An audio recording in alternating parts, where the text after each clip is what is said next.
ایک نیک دل ہندو جو شہر لکھنؤ میں رہتا تھا، اس ہندو کا بہت بڑا پریس تھا جس میں وہ کتابیں چھاپتا تھا، اور مزے کی بات یہ ہے کہ وہ زیادہ کتابیں ایسی چھاپتا تھا جن کا تعلق مسلمانوں اور دین اسلام سے تھا۔ جب یہ کتابیں چھاپی جاتی تھیں، وہ ان لوگوں کے لباس اور جسم کو پاک رکھنے کا خاص انتظام کرتا تھا جو اس کے پریس میں کام کرتے تھے۔ چھپائی وغیرہ کا کام مسلمان کرتے تھے اور ان کے لیے ضروری تھا کہ کام شروع کرنے سے پہلے باقاعدہ وضو کریں۔ اس زمانے میں جس کا ہم حال لکھ رہے ہیں، پریس کی مشینیں بالکل سادہ تھیں اور کتابت کا طریقہ بھی بالکل سادہ ہی تھا۔ پیلی رنگ کے خاص کاغذ پر خاص قسم کی روشنائی سے کتابت کی جاتی تھی، اور پھر ان کاغذوں کو پتھر کی سلوں پر جما کر ان کے عکس لے لیا جاتا تھا۔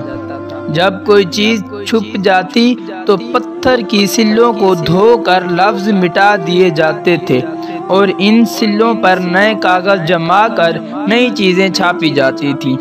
اس سلسلے میں اس نیک دل ہندو نے یہ انتظام کیا تھا کہ پتھر کی جن سلوں پر قرآن مجید اور دوسری دینی کتابیں چھاپی جاتی تھیں، جب وہ دھوئی جاتی تھیں تو ان کا پانی زمین پر نہ گرایا جاتا تھا، بلکہ مٹکوں میں بھر لیا جاتا تھا اور پھر اسے دریا میں ڈال دیا جاتا تھا۔ یہ کام قرآن پاک کے ادب کی وجہ سے کیا جاتا تھا۔ ان باتوں کے علاوہ اس نے قرآن مجید اور دوسری دینی کتابوں کی چھپائی کی نگرانی کے لیے اونچے درجے کے مسلمان عالم مقرر کیے تھے۔ کسی بڑے عالم کی تصدیق کے بغیر کوئی دینی کتاب نہ چھاپی جاتی تھی۔ کچھ دن پہلے میری ملاقات اس ہندو تاجر کے نواسے سے ہوئی تو انہوں نے بیان کیا کہ میں نے اپنے نانا جان سے سنا کہ جب اس ہندو کا انتقال ہوا تو اس کے مذہب کے مطابق جب اس ہندو تاجر کی لاش کو اس پر رکھ دیا گیا، لیکن جب اس کے بڑے بیٹے نے اس ہندو کی چتا کو آگ لگائی تو کئی بار کوشش کرنے کے باوجود لکڑیوں نے آگ نہ پکڑی، لاش جلنے سے بالکل محفوظ رہی۔ یہ ایک نرالا ہی واقعہ تھا جو سب نے دیکھا۔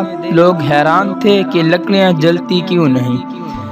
جب سب اپنی سی کوشش کر کے تھک گئے تو پنڈتوں نے فیصلہ کیا کہ لاش کو دریائے گومتی میں بہا دیا جائے۔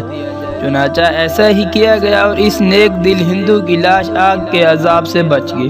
اس وقت جو لوگ وہاں موجود تھے انہوں نے تو معلوم نہیں کیا، لیکن حقیقت یہ ہے کہ اس ہندو کو یہ برکت قرآن پاک اور دین اسلام کی کتابوں کا ادب کرنے کی وجہ سے ملی تھی۔ اس ہندو کا نام منشی نول کشور ہے، یعنی خوبصورت لڑکا۔ معلوم نہیں اب اس کا قائم کیا ہوا کتب خانہ موجود ہے یا نہیں۔